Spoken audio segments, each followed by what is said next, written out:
Good morning, everybody. Good to be with you here on a Wednesday. We got the smoke and haze here in Wisconsin from those Canadian wildfires. Kind of crazy, especially driving back yesterday through Chicago. Just thick, smoky haze out there. So let's get into the markets here this morning. We got December corn down 12 and a half at 548 and a quarter. We've got no beans down 19 and three quarters at 1274 and a half. We've got wheat down 10. Equity markets are slightly lower this morning. We've got first quarter GDP numbers out tomorrow. Real quick, guys, we're halfway through the year. How are things going? Have you been able to keep up with your New Year's resolutions and your goals? For me, as many of you know, I wanted to get out and make sure I was walking in the morning. I've been able to stick with that. Another thing of mine was to put together these videos every morning for you all. So I think I've done a pretty good job staying consistent there. But it's not too late to get back on the train. There's never a better time to start than the present. So don't be afraid to get out and try something new. Learn something new as we head into the back half of the year.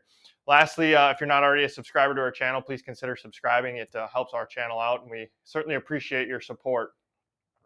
Here we go, global price update for this week. US really just not competitive on the world market, especially once you get onto the September, October months. You would think we would start to pick up some, narrow up the price difference there, but it's just not happening yet. That's kind of a tough one to spin as bullish for the corn market at this time. Going over to the soybeans, continues to be a little bit of a bright spot that we do have the cheapest offers out there for fall. However, bears in the market are going to point to the fact that our sales pace so far for a new crop is pretty slow at this point, especially historically. Wheat, no change. Go to the Black Sea if you want to buy wheat. That's where it's cheap. Let's get into weather here. We've got agreement in the weather markets or in the weather models. I think that's why you're seeing a big sell-off here the last couple days. Here's your 7-day QPF into July 5th. Really good rains forecast for Illinois, Indiana, Iowa, some key areas that really need it. I mean, broad coverage throughout Nebraska. So, we'll wait and see, but that's your QPF. Here's your GFS. Really same pattern. That shouldn't be a surprise.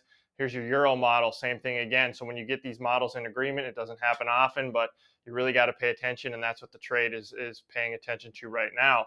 The other thing you have to keep in mind is you say, well, what about the crop ratings? The crop ratings are poor, and they have been poor. What we can argue is that the top end of the yield is probably taken off, but on the other hand, you have to sit here and wonder how much worse can things get? Can it get worse in parts of the country? Absolutely. The entire crop as a whole, can it continue to get worse? Or how much worse can it continue to get, especially if these rains develop?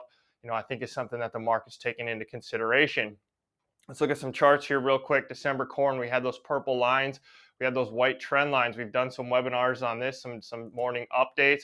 Those first two purple lines didn't do anything. Corn blew right through that. You can see the aggressive trend line. Now we're at an area that shows a lot more confluence here at that 550. You can see all the arrows I drew on the chart showing how many times that 550 level has been tested as not only support, but then flipped as resistance. You've got your 50-day moving average in the area, and you have a much shallower trend line at a more friendly 45-ish degree angle, if you will. So if you're a technical trader, this is definitely an area that you're paying attention to. We wouldn't be too hasty to be making sales decisions down here right now as we head into the crop report, and then we have the July supply and demand report. Our best bias at this point is we're probably setting into a range with this 550 area potentially being that lower end. And if you continue to have weather issues or forecast rain getting pulled out of the forecast, that's where you can see this market push back up into the sixes. So just something to be aware of. If you have questions, give us a call.